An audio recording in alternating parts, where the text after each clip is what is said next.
Hello, and welcome to Kendama Jendale and the Fake News. I'm your host, Kendama Jendale. We're going to be discussing a couple things here today. Let's get started. So the first thing I want to bring up is that the federal prosecutors from the Epstein case have released a public statement. This is according to the Palm Beach Post. Um, for those of you who don't know, Epstein was accused of soliciting child prostitutes. And He got a very cushy deal. He basically pled guilty, was required to register as a sex offender. He served 13 months of an 18-month sentence and was allowed to leave every day to go to work. So, sounds pretty cushy to me.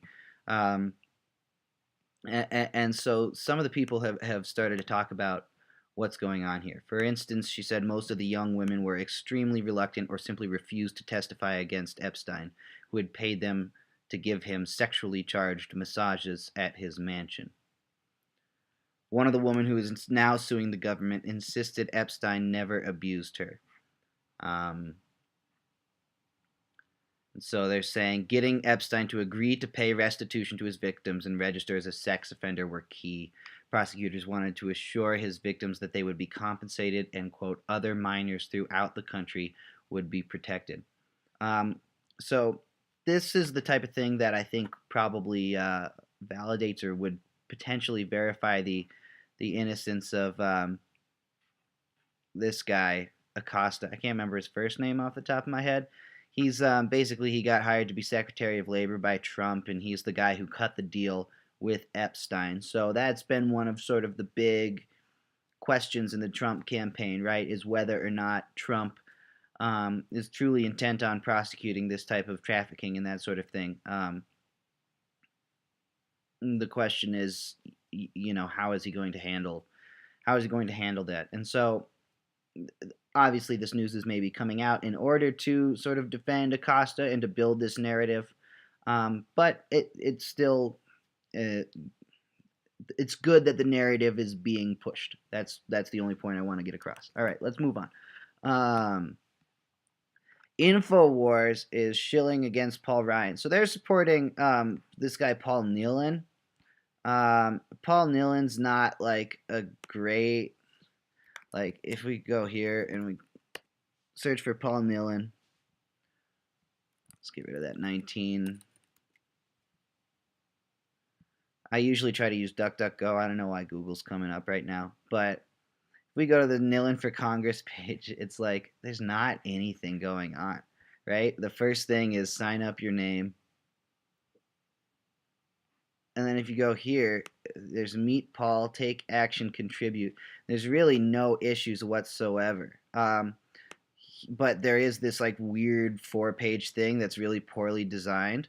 You can see down here, if you read this, it's like page 1, page 2, page 3. And if you even go to these, they're just like blog posts.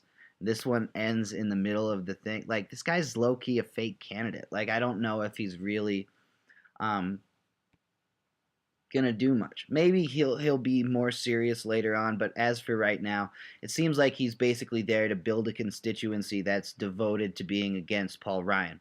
And what I think is going to happen in this race, I think basically Paul Ryan is going to lose to one of the Democratic challengers. Um, uh, and the DNC is propping up a number of sort of your traditional Soros-funded DNC candidates because they haven't figured out that their party is collapsing and they need to reform yet, right? So what they're gonna do, Infowars basically is gonna support this guy. The Infowars pro-Trump constituency is gonna go and support this guy, and they're gonna say anyone but Ryan. And then what's going to happen is they're going to turn on Ryan, and they're going to. My contention is that they're going to go Democrat, and this is going to be the Democrats are going to beat Ryan, and this is going to be the one victory that the Democrats believe that they have, and they're not going to understand that the only reason that they won is because Trump supporters wanted Ryan out, right? That's their primary goal, is Trump supporters want Ryan out. I think this would be a scenario where, honestly, where Trump wouldn't care if he lost a seat in the House, right? Trump picked Zinke, right, so that he knew the special election was a tough one for Democrats to win. Was an impossible one for Democrats to win, and that's why the Democrats ran Rob Quist, because he's a fake candidate, and Democrats only run real progressives when they know they're going to lose. So anyway, that's what I think is going to happen. I think this guy's going to lose in the primaries, but I think he's going to build a constituency that will ultimately turn on Ryan in the general. And I think you're going to start to see the Trump constituency swinging between Democrat and Republican whenever they feel that it's going to best drain the swamp. I think you really shouldn't view Trump as a Republican. You should view the Democrats and the Republicans as competing teams on Trump's hit television series, The Apprentice. I think that's going to be the best way to understand his political leanings. Whether or not that's good or not, we'll find out. It's okay. Anyway. Okay, so last time I reported on George Webb. He made the news the other day. I'm a fan of George Webb. I'm not sure. I think you should explore George Webb for yourself and see what you think about him. He's a very interesting character. He's definitely got a pro-Trump slant. He started out by producing videos, conspiracy videos regarding CIA rat lines. And this means this is the phrase that he's created to essentially describe smuggling routes. So we're talking weapons smuggling, drug trafficking, human trafficking, uranium and natural resources trafficking, all basically anything that is valuable that you need to get from one place to another that is in the physical world. Somehow you've got to manage those, as he calls it, rat lines, and he does a really good job putting this sort of thing together and illustrating how these rat lines are controlled, potentially managed. He ties in a lot of interesting stuff regarding sort of like GIS surveillance and that sort of thing, where it's combining mass surveillance, it's combining satellite imagery and human tracking in order to produce basically a comprehensive view of everyone in the world. And he claims and argues pretty convincingly that this is the valuable. This is how the CIA maintains its rat lines, right? That he does a good job with that. This After a certain point, he sort of switched gears, right, and moved then to talk about these guys, the Awan brothers, and he basically is. In a big way, he's sort of advocating a rational version of the Muslims have invaded the U.S. government. Now, I don't know. This is obviously a very pro-Trump line, and his stuff is dense enough that it does appear to have some validity, but it's not as. It doesn't seem as independently verifiable as the Ratline stuff. Maybe I need to delve deeper. I haven't really taken the time that I should, maybe to give George his due diligence. But that's just my opinion, and that's my read on it to start with. But George seems very confident in his evidence, and he's made enough moves to where I'm willing to think that he's doing a little more than bluffing here. He seems to be operating very tactical. In addition to being a pretty good and exhaustive journalist, he's also very talented. I think probably a genuine genius at sort of tradecraft and counterintelligence. So anyway, we covered him last week on the show, and then the other day, I actually I ran into him on the streets of Bozeman. He was visiting for a right-wing conspiracy comment. See, there's me. Jason doesn't want me to talk, even though I was just going to say that if you make hours of live content a day, you should probably stop talking for a guest. But who am I to say? Jason runs a very good show, and it was really interesting to me that it focused almost entirely I just think I'm more engaging. And Anyway, you should check this video out. It's pretty funny. I'm very proud of it. I tell some jokes on here and stuff. I get to plug my "That's How the CIA Gets Paid" song, which I actually premiered the other day here in Bozeman, and George was a pretty big influence in how I wrote that.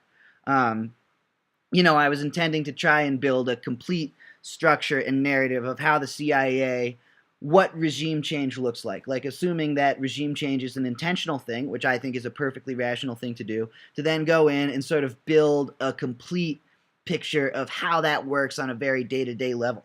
And so I sat down and I went to try to find a bunch of research about that type of thing, and to be perfectly honest, there's not that much. It still is sort of a limited phenomenon. You got Gary Webb way back in the day, right, who painted a pretty complete picture, but didn't necessarily have his facts quite straight. George presented a really good narrative, and so it was pretty neat to be able to run into him in my weird little podunk town that I live in Montana, 10 days after premiering the song that I based off of him and 3 days after doing a video on him. So that was pretty fun. It was a pleasure talking to George. It was really neat to meet him. He told me when we were on the stream, he's like, pull up the stream on your phone. And so I was like, okay, crowdsource the truth. And I pulled up the London thing or whatever. And Trish and Jason went, wow, that's the second time someone has had the live stream running when we've interviewed them. And George goes, yeah, it was so funny. He was watching the stream when he pulled up, and he saw me on the street, and he looked up, and he looked back, and he looked up.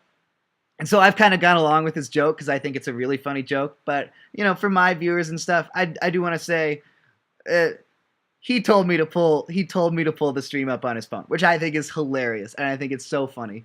I still think it's remarkable enough that I ran into him on the street completely, like there was no pre-planned anything. Like, I ran into him on the street. We did the interview that you saw. I left. I went to go try to buy him a bibimbap. Maybe 10 minutes passed. I ran out to try to find him with the bibimbap. Completely gone. It disappeared. I mean, we're talking like CIA spook, like you look the other way for a second, look back, pff, he's gone. This guy's pretty funny. Anyway, check out this video. It's kind of a hoot. All right, moving on. Loretta Lynch is under investigation. For those of you tracking this whole drain the swamp thing, whether we really are in fact draining the swamp, it's starting to look like we are going to drain the swamp. So, this is good. This is good news, if Trump... okay, and then Trump's doing this. I wanted to bring this up. A big part of what Trump has done in the last couple months is to get the entire Democratic Party to turn on each other. Bernie's turned on Hillary. Hillary's turned on Bernie. Obama has tacitly supported Hillary, but he knows that they hate each other, and so now you've got a third camp of turning Obama supporter. He's sowing division. That's how I would describe this. He's sowing division. Okay. Last thing I want to bring up. I don't know if we've covered this on the show much. This is Cambridge Analytica. This is the sort of the engine behind the Trump machine, right? Cambridge Analytica uses data to change audience behavior. Now, the thing about Cambridge Analytica is it's basically using mass surveillance. Well, not mass surveillance. Social networks, right? The mass surveillance that people voluntarily engage in and participate in. It's using that data to sort of, how should I say this? To monitor and shape narratives, right? So if traditional marketing is based around, you find a demographic and you sort of create a narrative for them, right? And you figure out their origin story and you figure out what drives them and what succeeds them and what their beliefs are and what they want to see, how their narrative arc wants to go, right? And so Cambridge Analytica is essentially dialing this down to almost the individual level, right? And of course, some individuals aren't making their own narratives. They're not constructing any sort of story from anyone else. And those individuals, I think, probably still get lumped together into demographics. But so Cambridge Analytica can be a horrible, horrible thing, right? Because no one person has like it's very difficult to go up against millions of dollars of research and somehow come out of it intellectually pure, right? If I'm sitting here and I'm the best, right, at figuring out what's fake news and what isn't fake news, and then millions of dollars come along to try and fool me, I'm probably going to get fooled, right? It's going to be real tough to get around that. And that's okay. I mean, it's tough, and that's a big part of the show. Is it's kind of examining what it takes to accurately determine what is and isn't fake news, right? But on the flip side, there's also a sort of empowering aspect to that, right? Because it means that I or you or anyone can shape the discourse or shape society just by telling yourself a story. And there's something pretty remarkable in that. It's a big part of what drives this show. It's a big part of the motivation here, right? Basically, it's a way of you can now hold public figures accountable by simply telling a story.